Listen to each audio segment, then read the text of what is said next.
The Lord be with you. I'm Deacon Keith Fournier, and our first reading is taken from the book of the prophet Isaiah.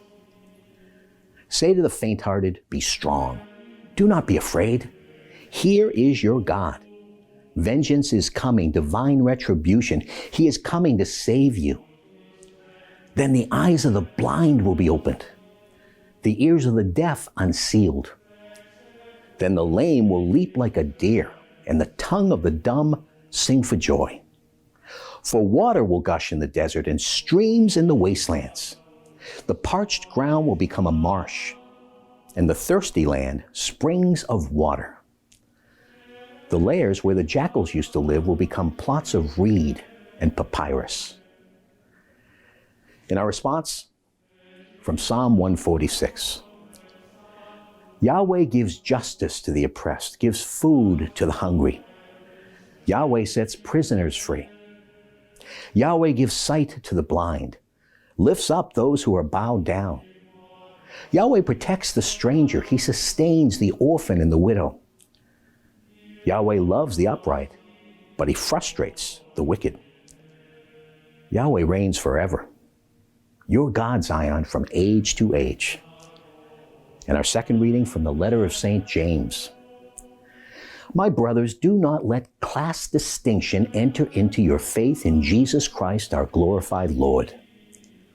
Now suppose a man comes into your synagogue, well-dressed and with a gold ring on, and at the same time a poor man comes in shabby clothes.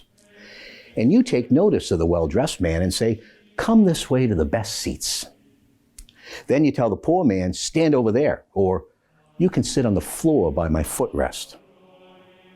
In making this distinction among yourselves, have you not used a corrupt standard? Listen, my dear brothers.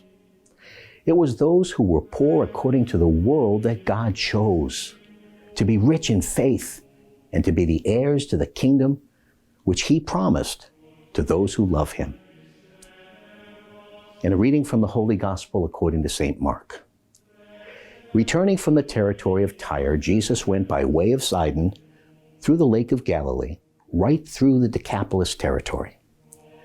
And they brought him a deaf man who had an impediment in his speech.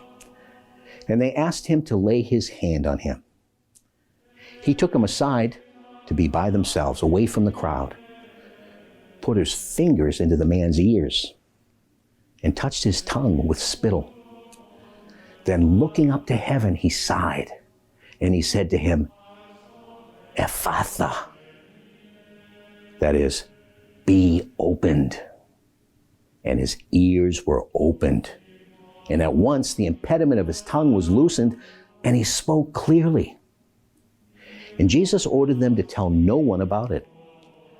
But the more he insisted, the more widely they proclaimed it.